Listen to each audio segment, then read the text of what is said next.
사실 저희가 이 재건축 재개발에서 좀 진지한 고민이 필요해요. 아니 왜 재건축 규제 완화가 왜 집값 하락을 시킬 수 있다고 생각하는 거예요. 나중에 여기 공급 엄청나게 많으면 다 빠질 거야.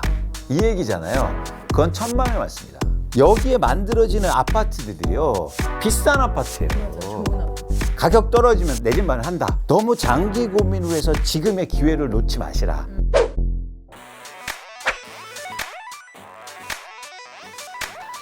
정부의 부동산 대책들이 오히려 집값에 부정적인 영향을 준다 이런 말들이 항상 있었는데 이번에도 한 8월 초에 내놓았던 대책이 오히려 집값 상승을 좀 자극했다 이런 분석이 있더라고요. 대표님 생각은 어떠신가요? 그러니까 왜 88 대책이 왜 이렇게 집값을 오히려 올렸느냐는 의견이 있냐면 88 대책의 무력함을 보여줬기 때문이에요. 두 가지 측면인데 하나는 뭐냐면 정부가 88 대책을 보니까 집값 잡을 의지가 없네. 왜냐하면 집값이 오르는 이유가 수요 증가잖아요. 그러면 수요를 억제시킬 걸 고민해야 되는 거 아닙니까? 그런데 갑자기 10년 후 공급을 들이대요. 그러니까 어떻게 시장에 신호를 주냐면 집값 잡을 생각이 없네.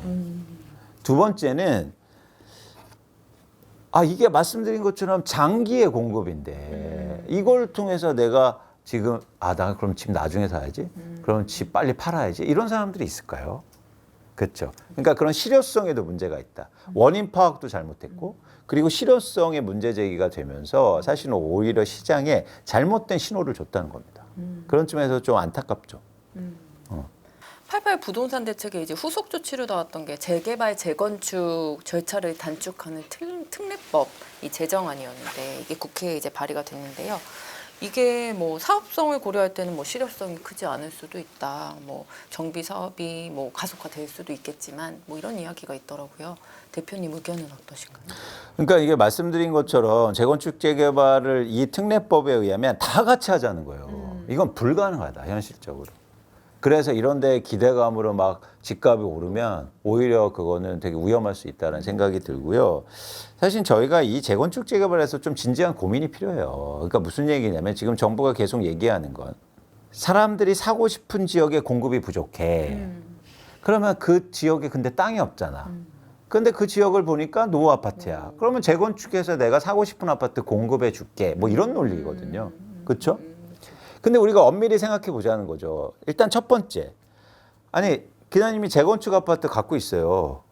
그래서 막 이렇게 용적률 올려주고 막 이럽니다. 그러면은 이제 집값 떨어지겠네. 그런 생각 합니까?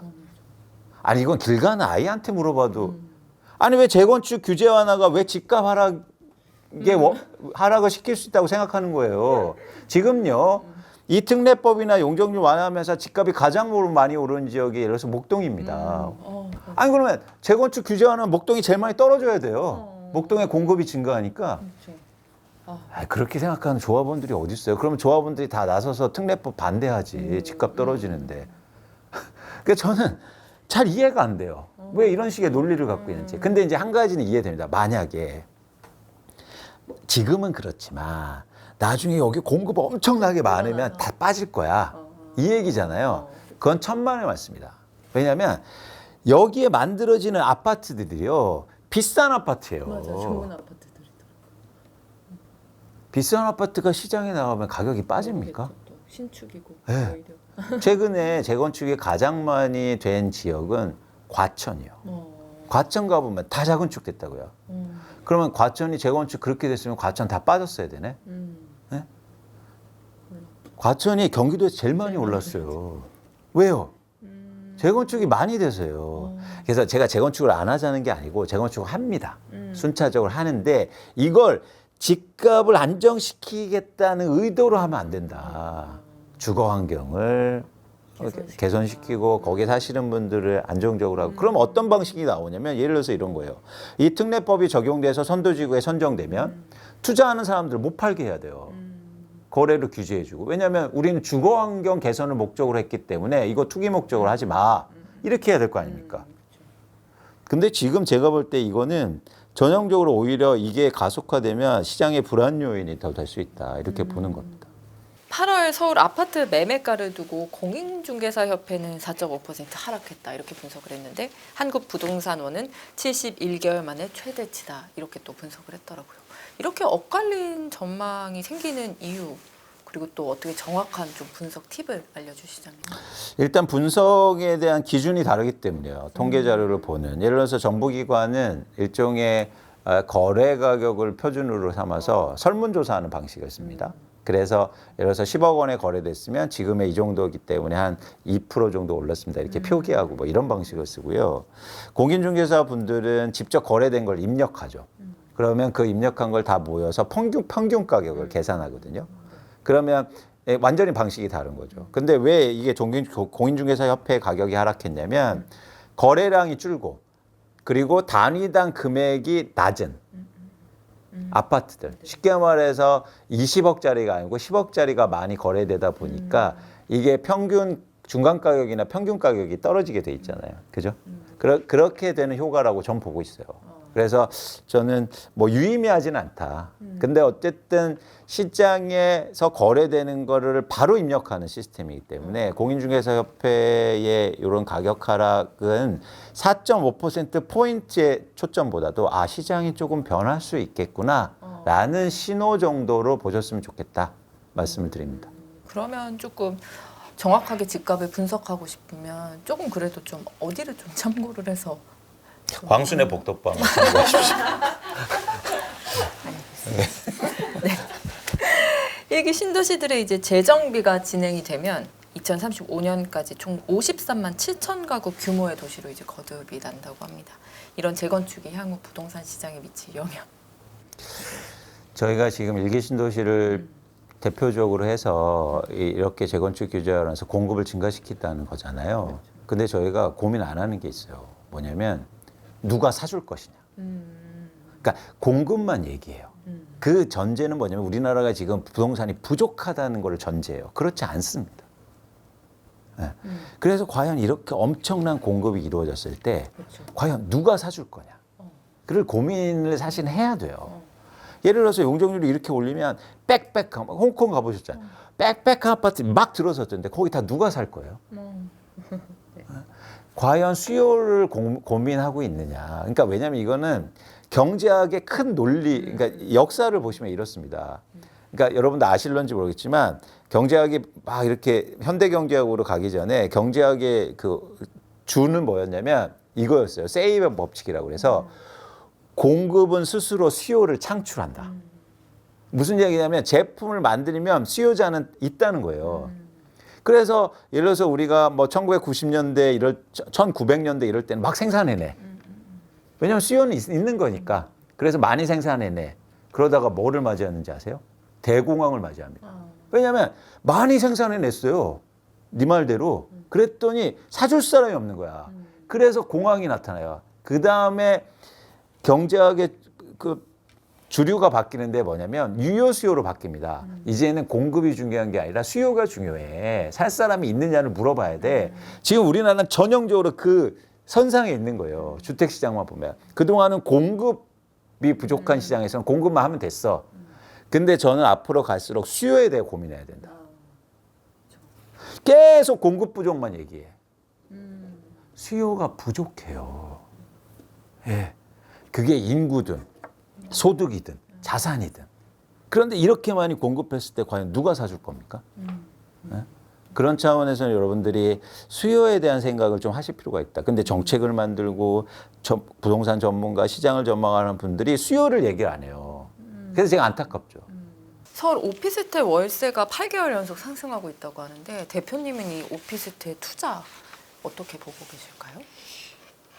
그러니까 이게 그러니까 투자의 목적이 예를 들어서 나는 임대 수익이야. 그때는 예를 들어서 지금 오피스텔 가격이 떨어지고 임대료는 유지하고 있잖아요. 그래서 열세 수익률이 올라간 건데 그러면 좋을 수 있겠죠. 그런데 반면에 나는 오피스텔 가격이 오를 것으로 생각해서 이걸 샀어. 그러면 되게 낭패 볼 수 있다. 그렇죠. 그래서 여러분들이 투자의 목적을 명확하게 하실 필요가 있다. 나는 임대 수익만 이렇게 받으면 돼. 노후 대비해서. 그 정도만 한번 볼 필요가 있는데 저는 막 빚내서 막 이거 사고 그래서 월세 받고 있는데 난 이 가격이요. 나중에 다시 2배 골라야 돼요. 이런 건 불가능하다. 제가 볼 때. 그래서 여러분들이 투자 목적을 명확하게 하고 월세 수익을 하면 지금 시장에 조금씩 그런 물량들이 있으니까 그런 것들에 관심을 가질 필요는 있어 보입니다. 부동산 투자 방법으로 또 경매 많이 얘기하잖아요. 대표님 경매에 대해서는 어떻게 보세요? 경매를 굉장히 긍정적으로 보죠. 왜냐하면 제가 계속 얘기 드리는 게 부동산 싸게 사라. 그럼 경매를 통해서 싸게 살 수 있지 않습니까? 그런데 이제 권리관계라든지 여러 가지를 여러분들이 분석해야 되는데 그런 차원에서 경매는 좋은 방법이 될 수가 있다. 대신 많지 않다.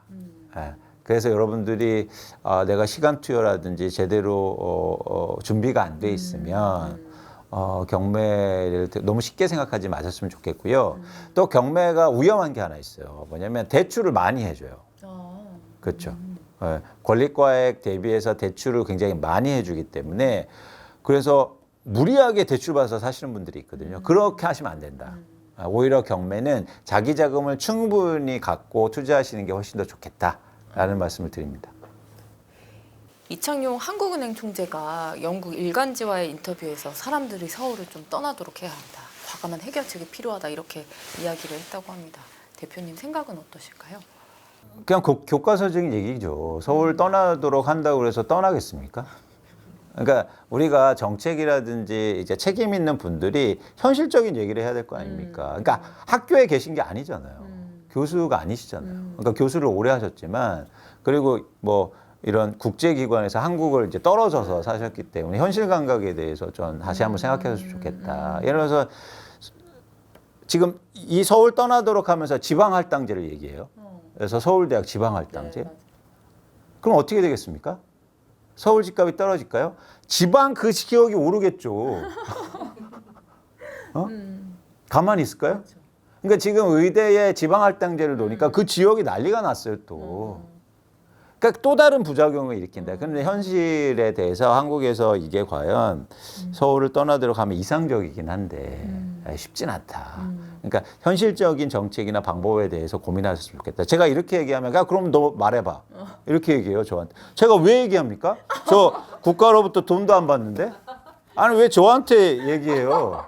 아니 그럼 돈을 주고 물어보세요. 그렇잖아요.